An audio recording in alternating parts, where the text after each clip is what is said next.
Welcome in, everybody. As you know, my name is Pumpkin Amy, and today we're going to be taking a really quick whistle-stop tour through PTCGLive. As we know, PTCGO has sadly left us now. If you log in, well, you shan't be able to. So you will be needing to log back in to this new app, PTCGLive, and you will get some in-game currency if you had an existing account on PTCGO. Now we're going to take a really quick look through some of the features on the new app to help people who might not quite really know where things are.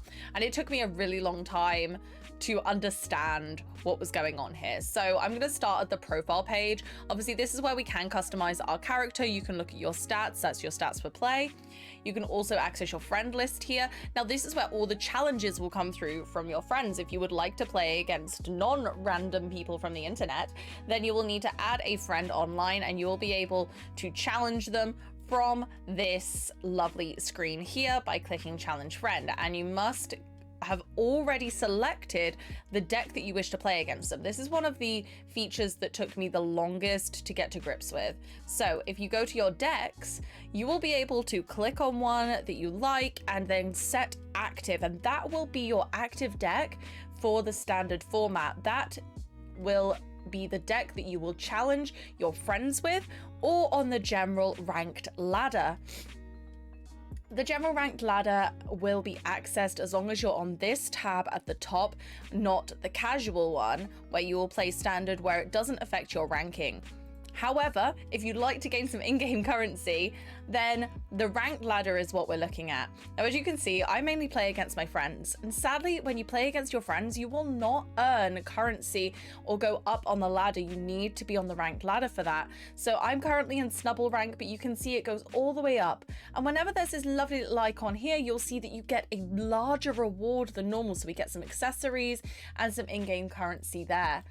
If you're ever like, oh my goodness, what does all this in-game currency mean? You can actually click on each of them and it'll let you know which each of them allows you to spend it on in-app.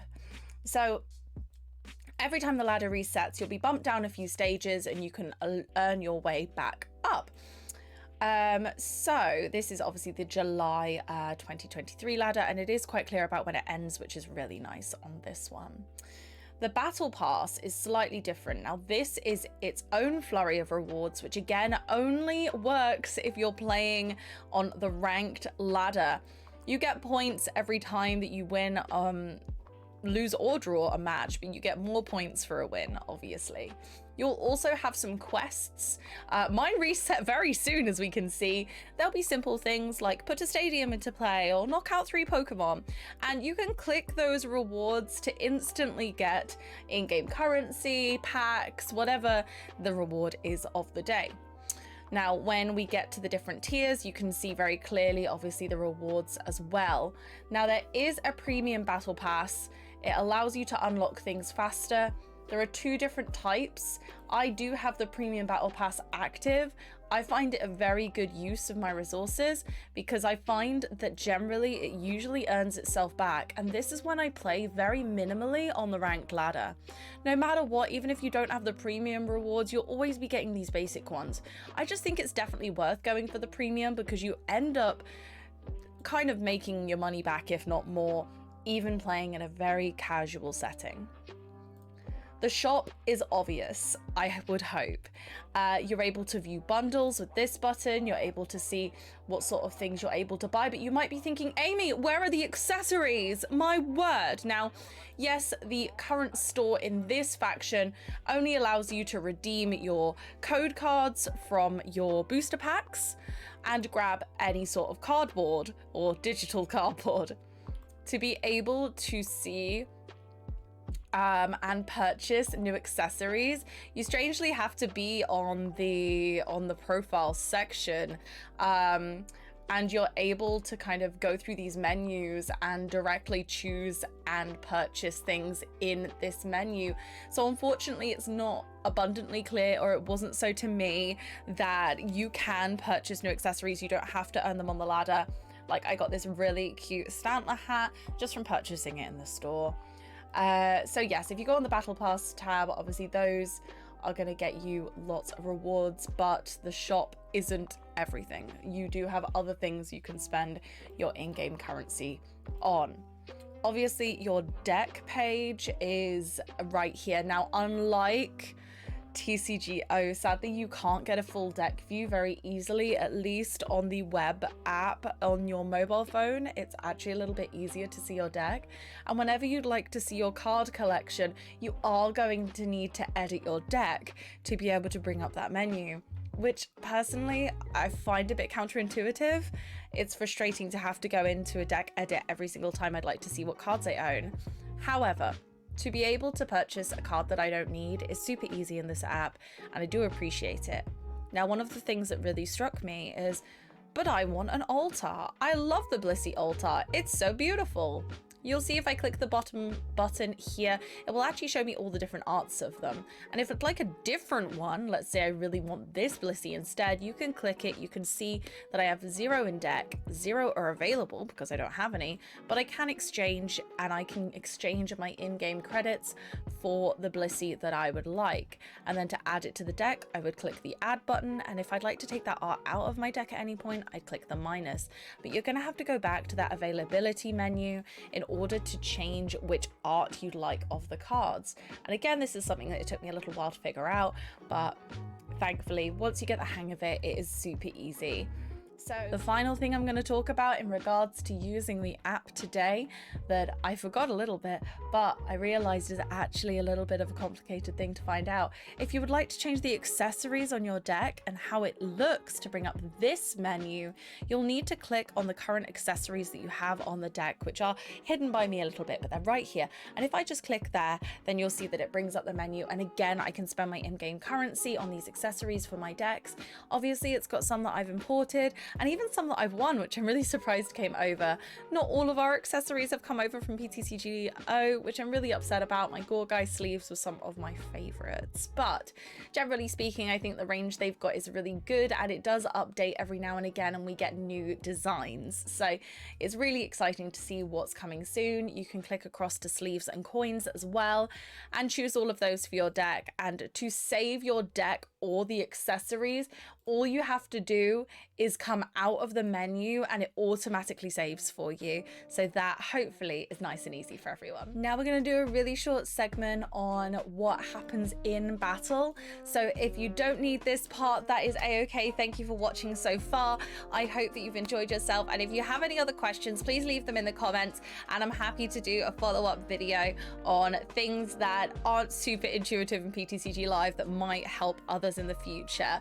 So some features that you may not have noticed that were maybe a little bit more obvious in PTCGO. One that I've really struggled with is knowing who's going first or second. Now, I'll be the first to admit that maybe I was sipping my tea or having a look around the room, or the cat's jumped on my lap, and I've totally not seen that very quick message of who's going first. Now, something that I didn't realize is that the side of the board, the little strips at the edges light up for whoever's turn it is.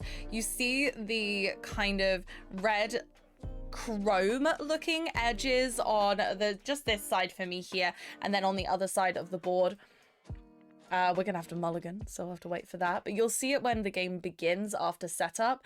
And I didn't notice this feature for so long.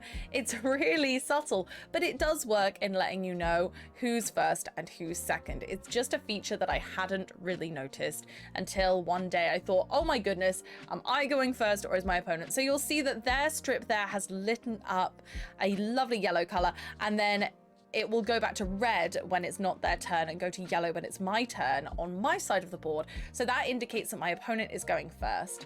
So of course they're doing all of their deck searches. They're going in. We are clearly facing off against Chien-Pao Palkia variant, which I really like. I know that it's fallen out of favor right now in the meta for the Arceus variant. However, that Kyogre is one of my favorite cards to use. It is so unbelievably fun. So obviously I've had a bit of a poor start here. I'm going to attach an energy to Cresselia and Iono. And as you can see, that lovely yellow bar has lit up on my side, so we can clearly see that it is now my turn. Now, whenever you go to use an item or a Pokemon card, sometimes they won't light up like this in blue. Hopefully that will be fixed in the future, but right now, just because something isn't lit up doesn't mean you can't use it. I find this commonly happens with this deck specifically in regards to my ability use. Sometimes half of my Rolts will be Rolts and Curliers will be lit up, like I can use them, and the other half won't be. So it is really unusual, but just because it isn't lit up doesn't mean you can't use it. I would always click on the card anyway and see if you can use the ability. Battle VIP pass, there we go. We're gonna grab a couple more lovely little Rolts there. I'm hoping I might be able to show you this Curlier ability. I don't want to say the word bug, but I'm saying it, bug in action. But it might confuse new players, and that's just why I'm mentioning it, because it doesn't mean that you can't do it. Now, these little green arrows indicate that these Pokemon have a buff placed upon them. You can click on them to see what that status effect is. So, oh look, a positive effect. So Manaphy's Wave Veil is affecting all of my Pokemon. And it'll also show you any negative status effects. For example, Mew's negative status effect is that its ability has been used. So you can click on that menu at any time. So although this game doesn't have a game log like PTCGO had, you can click on yours or your opponent's cards to be able to see what effects are placed upon them. This includes damage modifiers, this includes anything that may be negated, whether you can attack that Pokemon at this time or not. So those are useful when they work, and most of the time they do, but this app is still slightly new and sometimes they don't show up for me. I don't know about you guys, what your experience is with kind of some of the buggy natures of PTCGLive. I generally don't find it too frustrating. I think one of the main ones that really gets me at the moment is when I can take a Pokemon with an est ball or something and it's just not letting me click that Pokemon. But again, hopefully that's something that will be rectified in the future. Beautiful Alt Art Chien-Pao goes on the board there. Manaphy, so you'll see that green tick is on practically all bench Pokemon now. Well, definitely all bench Pokemon, because obviously all of them are protected from bench damage. Chien-Pao goes in for that Shivery Chill ability, gaining them 2 cards. Now the only thing that's kind of difficult about this with not having a game log is obviously I can't see whether an ability's been used again, so if I wasn't paying attention.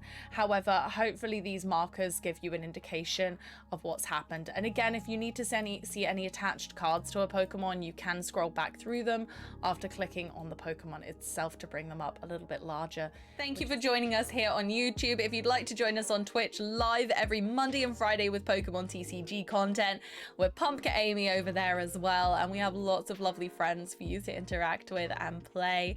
If you'd like to join us for our weekly tournaments, we host them at 7 p.m. BST currently, British Summertime, on Limitless and Twitch.